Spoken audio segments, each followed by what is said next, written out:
নারী ও শক্তি। প্রিয় বোনেরা, আজ আমি এমন এক বিষয় নিয়ে কথা বলতে চাই যা আমাদের জীবনকে সবচেয়ে বেশি প্রভাবিত করে। সংসার। সংসার শুধু একটি বাড়ি নয়, এটি ভালোবাসা, দায়িত্ব, ত্যাগ ও আত্মনিবেদন দিয়ে গড়া একটি পৃথিবী। আর এই পৃথিবীর প্রধান চালিকা শক্তি হলেন নারী। সংসার একটি নারীর শ্রেষ্ঠ সৃষ্টি। একজন নারী শুধু একটি ঘরকে সাজান না, তিনি ভালোবাসা দিয়ে তাকে একটি পরিবারে রূপান্তর করেন।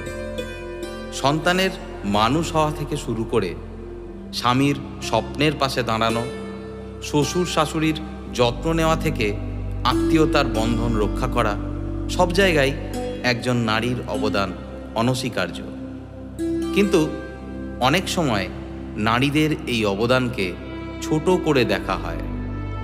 সমাজ হয়তো বলে, তুমি তো শুধু গৃহিণী, কিন্তু আমি বলবো, তুমি সংসারের মূল ভিত্তি। সংসার মানে শুধু দায়িত্ব নয়, সম্মানও। আমাদের সমাজে অনেক নারী সংসারের জন্য নিজের স্বপ্ন ও ইচ্ছাকে বিসর্জন দেন। কিন্তু সংসার পরিচালনা করা কোনো ছোট কাজ নয়, এটি মানসিক ও শারীরিক পরিশ্রমের এক বিশাল পরীক্ষা। তাই নিজের কাজকে ছোট করে দেখবেন না। আপনি যদি ঘর সামলান, তাহলে সেটিকে দায়িত্বের পাশাপাশি সম্মান হিসেবেও দেখুন। কারণ একটি সুখী সংসার গড়ে তুলতে পারার ক্ষমতা সবার থাকে না।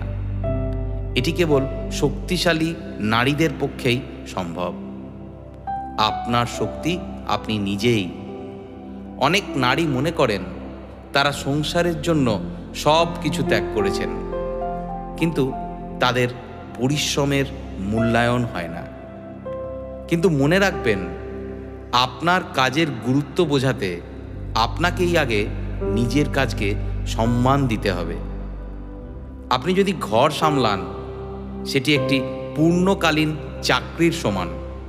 আপনি যদি সংসারের পাশাপাশি বাইরের কাজও করেন, তাহলে আপনি দ্বিগুণ পরিশ্রম করছেন। কেউ যদি আপনার অবদান না বোঝে, তাতে দমে যাবেন না। একদিন তারা ঠিকই বুঝবে সংসারের সত্যিকারের শক্তি আপনি। শেষে একটি কথা, সংসার শুধুমাত্র দায়িত্ব নয়, এটি ভালোবাসার একটি সফর। সংসারে ত্যাগ থাকবে, ধৈর্য থাকবে, কিন্তু তার মাঝেও আপনাকে নিজের মূল্যায়ন করতে হবে। সংসারের ভিত্তি হিসেবে নিজেকে গর্বিত মনে করুন, কারণ একটি সুখী পরিবার তৈরি করতে একজন নারীর ভালোবাসা, পরিশ্রম ও আত্মনিবেদনই সবচেয়ে বড় শক্তি। আপনার মূল্য বুঝুন, নিজের শক্তিকে উপলব্ধি করুন। সংসারের সফলতা আপনার হাতেই।